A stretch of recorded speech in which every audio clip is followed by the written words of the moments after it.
Hello, happy Tuesday, everyone. Welcome. I am Meredith, and I'm here with our message for the 29th of August, 2023. We are using Tarot of the Witch's Garden for our message today. We've got the Sun in Virgo, the Moon is in Aquarius, Saturn, Neptune, Pluto, Venus, Mercury, Uranus, all in retrograde. Woo! Yeah, how's that going for all of you? Let's talk about it. Put some comments here. All right, we're tuning into the energy atmosphere. What's on offer to us? How might we navigate it? What is the wisdom of the tarot? Our first card. Oh, okay. So we got the Devil, first card out. And yesterday we started with the Three of Swords and the Five of Coins. So, I'm detecting a theme here. Highly recommend just looking at this Devil card, that if you haven't watched yesterday's reading, go back and watch it, because I feel like this is, the next page in the chapter. So the Devil card, usually this card indicates addiction of some sort, meaning an addiction to a thought, a way of being, an attitude. This is also a card of temptation. And I feel that in yesterday's reading with our Three of Swords and Five of Coins as our first card out, we were very much tempted to take sanctuary in the past and not grow in the now moment, as we were facing or potentially facing some of the challenges of the pain, loss, and sorrow of past experiences. So the title I put on yesterday's reading was "There is no sanctuary to be found in the past," unless, of course, you wish to repeat those challenging situations off that Three of Swords. So here we start with the Devil, and my feeling is that the Devil represents an evolution from yesterday's message to today's, and my sense of this card is that we are about to unchain. We are not going to be shackled to some old way of being, and I feel this card is representing our opportunity for liberation and freedom. Oh, that's cute. Freedom. I was just speaking with a dear friend of mine, and she decided to pull a couple of rune cards for me from a deck she created, and the cards that fell out, she barely had picked it up. She made one shuffle and two cards came flying out of that deck, and she got planetary influences and freedom for me.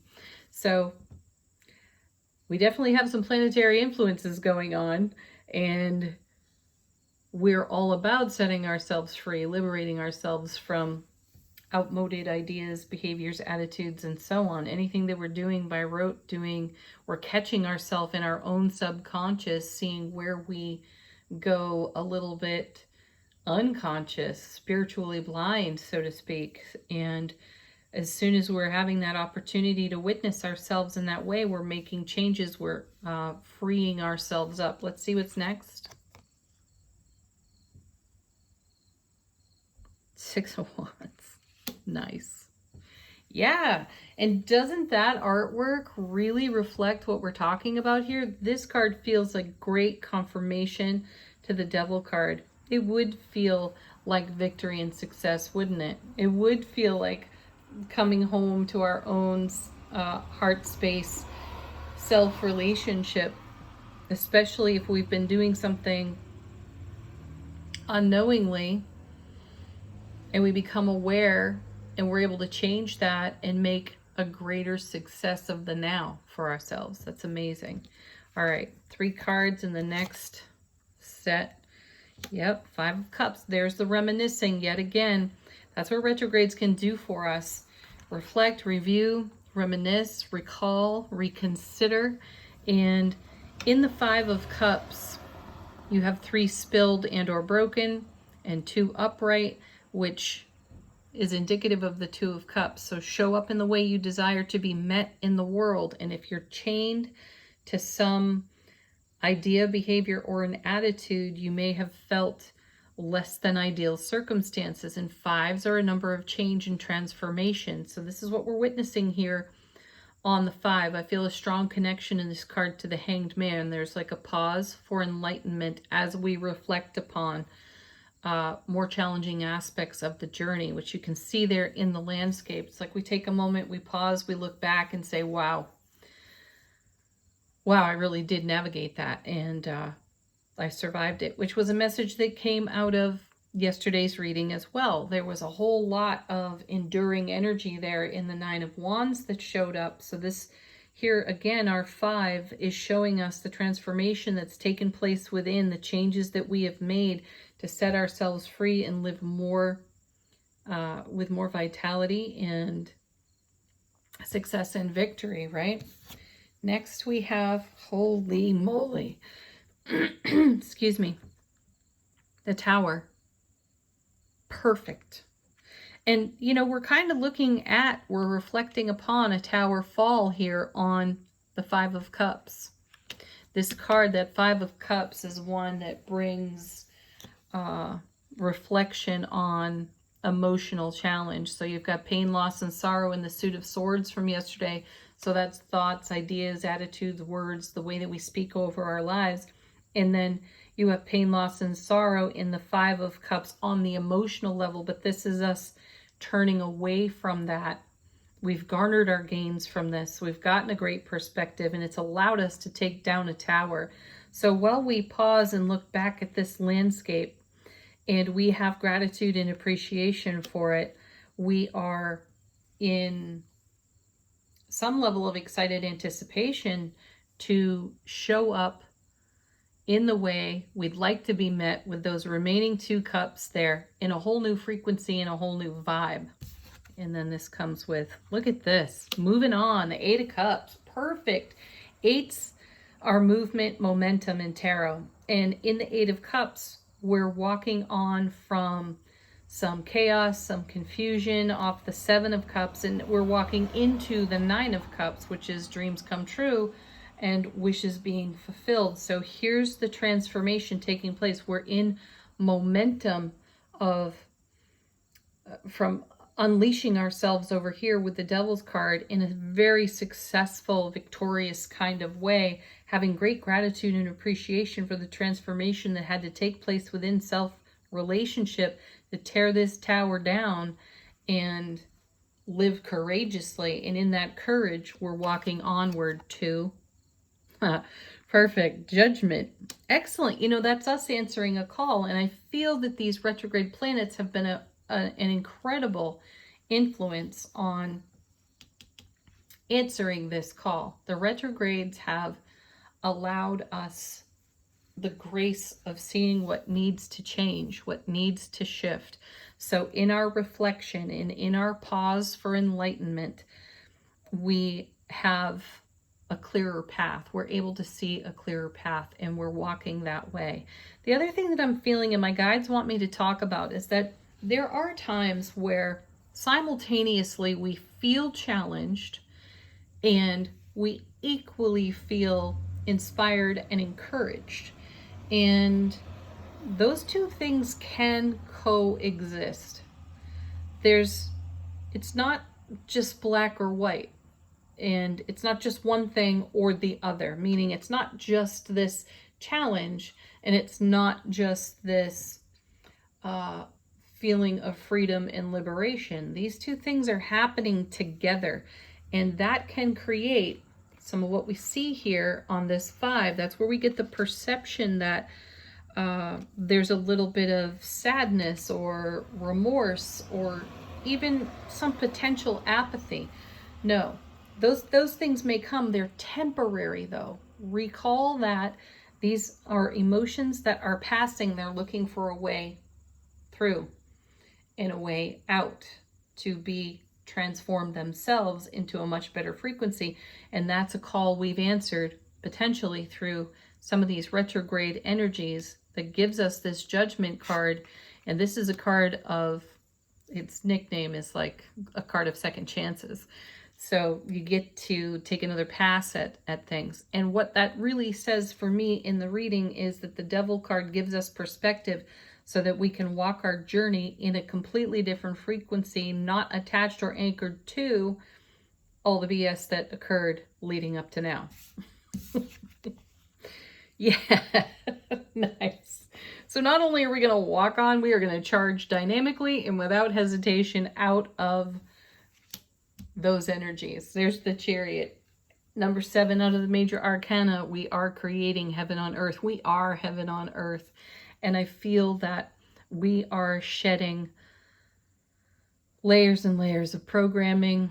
You know, we're being a greater witness to our subconscious. We have an intuitively keen awareness of how aspects of personality buried within subconsciousness become a little bit more obvious to us in the now, and we can do something about that. So that's what this is all about. Beautiful. Let's see what's on the bottom of the deck. How are we being served by the universe, beyond the veil, behind the scenes? Yeah. Look at this, right? We hop in the Chariot and we take off like the fool on a brand new adventure, and no fear of consequences.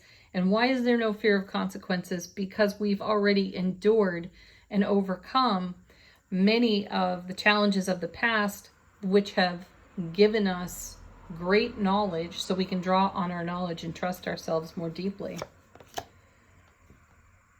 Beautiful. 2 of Cups. There we are in great divine union within self-relationship. This is harmony within divine masculine, divine feminine within. And there's that message I was talking about on the 5 of Cups. Show up in the way you desire to be met, and you will be. As soon as you choose, everything chooses you too. Here it is on the 2 of Cups. This is what we're journeying into within self, and then this is how we are met in the world. So more fulfillment, more unity, more harmony. And this is an ever deepening and strengthening bond. So when you have this within yourself, you will have it beyond yourself as well. And then we have the Queen of Swords. Perfect. She's very decisive. We saw this again yesterday with the King of Swords. He ended up right in the middle of the reading. So the pivotal point in this reading in the center is this 5 of Cups, Tower, 8 of Cups. And we are using our knowledge base. We are engaging our knowledge. We may be inspired within our own memory field of, oh, hey, I've been here before. I know how this works. I know exactly what to do to maintain my momentum toward greater joy, bliss, happiness. And I can live compassionately with the transformation that's taking place of energies that no longer serve. And the Queen of Swords is a great queen to engage because she's so discerning. She doesn't tolerate nonsense or BS, and I don't think that we are tolerating it either, which is great. That means that we're not giving any latitude to the ego. Oh, and there's the Ace of Cups. One more card.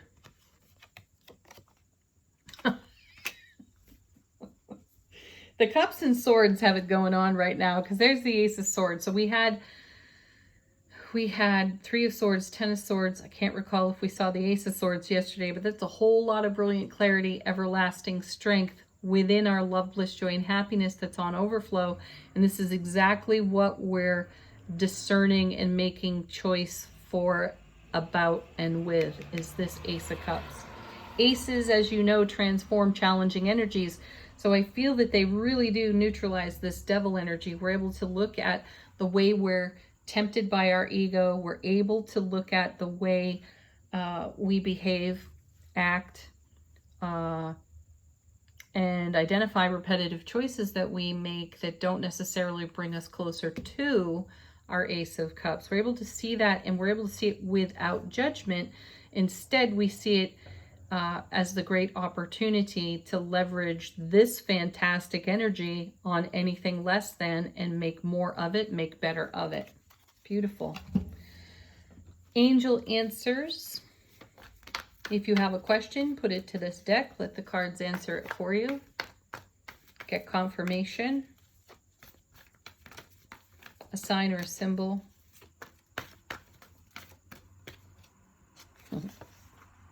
Be assertive.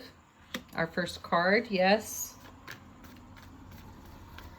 Definitely be assertive. Take action with what you discover and what you are intuitively inspired by right now. Remain positive.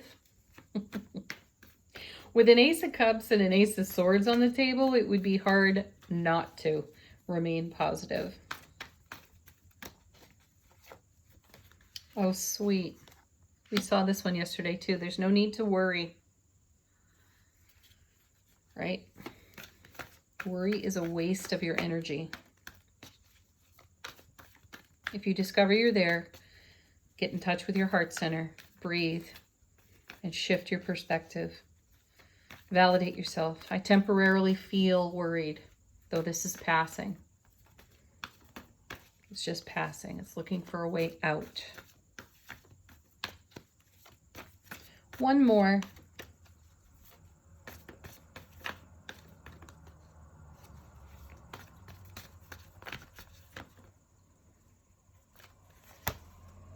There's something better. Yeah, you know it, and you're going for it.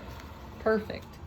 Final word on the reading from Feminine Wisdom Oracle. How is our soulful presence informing our waking consciousness?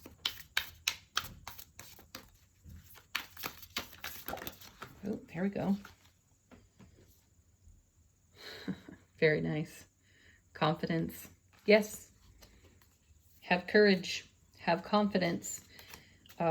It's definitely required in that Eight of Cups. You know, this is interesting too. The Eight of Cups, that's the eclipse card for me in tarot. There's almost always an eclipse showing on the card. And we've been talking about this a bit. I do feel the influences of prior eclipses. I've mentioned it in other readings. We have all of these amazing retrogrades going on. So there's a lot of planetary influence. And we are on the eve of a full super blue moon in Pisces. Check your time zone. That's happening in my time zone at 9:35 p.m. tomorrow. It officially starts in Aquarius. Yeah. Though the moon moves within 20 minutes into Pisces. So the bulk of the full moon is going to be in Pisces. So we do have a lot on offer to us, astronomically speaking, in the astronomy, and then the astrology of that astronomy. So I posted a link at the end of yesterday's video to Gregory Scott's video on the super full blue moon. So check that out. I'll put it at the end of this one too. Make the most of that energy. Really invest in you to create your Two of Cups within self-relationship, so that that becomes the broadcast and you are no longer shackled to this old BS. Set yourself free. Have confidence to do it. Have a beautiful Tuesday, everyone. Peace, love, happiness. Woo! Namaste.